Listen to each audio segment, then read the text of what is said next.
I think there's something to be said for having low expectations, because if you don't expect much, you can't be disappointed, right?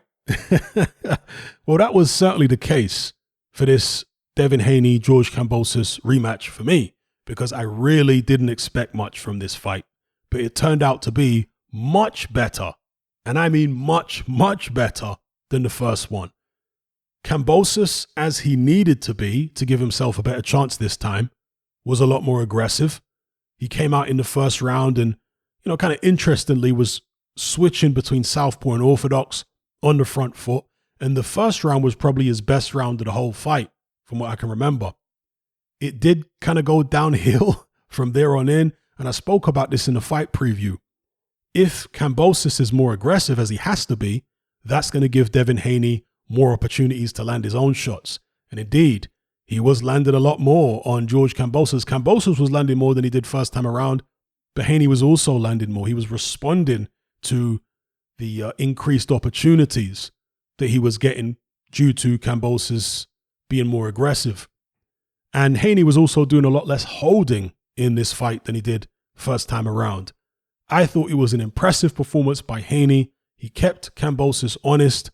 He slowed down all those rushes by stinging him with shots, right hands, jabs. See, the first fight, the jab was the main weapon for Devin Haney, and he used it a lot this time as well. But the right hand came into play. The left hook came into play. Really nice boxing from Devin Haney. Don't get it twisted. This is not a fight I'll be going back and watching a million times over. It weren't that entertaining. But compared to the first fight, yeah, night and day. Much, much better. And Devin Haney can now close the chapter. I'm skipping right across the rest of the fight, right? Because it was the same pattern most of the rounds. George Kambosos looking for a way in, doing the weird, switching to southpaw occasionally, but Haney just picking him off. There was a clash of heads in the fight, which resulted in Devin Haney getting a cut eye and George Kambosos being cut on the side of the head. But Kambosos definitely suffered more facial damage from punches. Never mind that clash of heads, from punches, he suffered facial damage and was picking up more damage as the fight progressed. And as I say, down the stretch, Haney just once again proved that he was the better boxer, the superior fighter. So yeah, he got a unanimous decision again. Wide cards, I think one of them was 119, 109, I believe. And the others were maybe 118, 110. When I say wide, I don't mean unfairly wide. I think they were pretty much spot on. They gave him Kambosos 1 or 2 rounds or 3 rounds. The judges, whatever. I think that's about right. And even though Kambosos tried, it wasn't a fight where it was totally one-sided in terms of the action, but it was one-sided in terms of the rounds, the number of rounds that each guy won. Kambosos was just that step behind Haney all the way through. So yeah, Haney remains undisputed. Let's see if the Lomachenko fight happens at 135 pounds before he decides to move up at 140. Obviously, people were talking about how awful he looked at the weigh-in. I mean, he really did look like something out of somebody in my Element group said he looked like someone from the set of Thriller, right? The Michael Jackson music video for Thriller, he looked like something off that set. And yeah, he looked terrible. He looked very gaunt. And you wonder how long he can keep making this weight. How long will it be before he has to move up? Can the Lomachenko fight be made before it gets far too difficult for Devin Haney and he's compromising his performance level to a significant degree? So yeah, let me know what you guys think in the comments below. Devin Haney, still undisputed at 135. How did you like the performance? What would you like to see him do next? And how do you think he's going to fare at 140 pounds?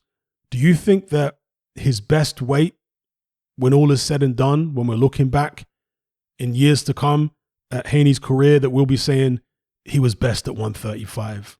Or do you think the best is yet to come? Do you think that his best is going to be at 140, maybe even 147? Let me know, people. If you're tired of the biased narratives and mass censorship on mainstream platforms, and you want to be part of a community of critical thinkers who love free speech just as much as you do, then come and join me on Patreon and access my weekly no-holds-barred, censorship-free podcast where we lift the lid on a wide variety of controversial topics. It's not mainstream friendly, it's not politically correct, but that's the whole point. We dare to stand as a beacon of reason against an army of insanity. Just head on over to my Patreon page and select the tier called Hatman Hot Topics. You'll gain access to a minimum of 2 hours of exclusive content every single week, including podcasts, videos, interviews, live stream Q&As, as well as my popular Confessions of a Nightclub Bouncer series. Not to mention a vast back catalog of hundreds of hours of previous episodes. You can listen via the Patreon app with the option to download in high quality MP3. We've also got an Element group where you can come and chat and hang out with myself and other members. Unlike Discord, it has full end-to-end encryption, is decentralized, and is 100% censorship free. You can also send voice notes as well as much larger audio and video files than you can on Discord. So come and sign up on Patreon. There's no contract, there's no commitment, you can cancel at any time, and it's cheaper than a cup of coffee. So I'll see you over there. I'm out.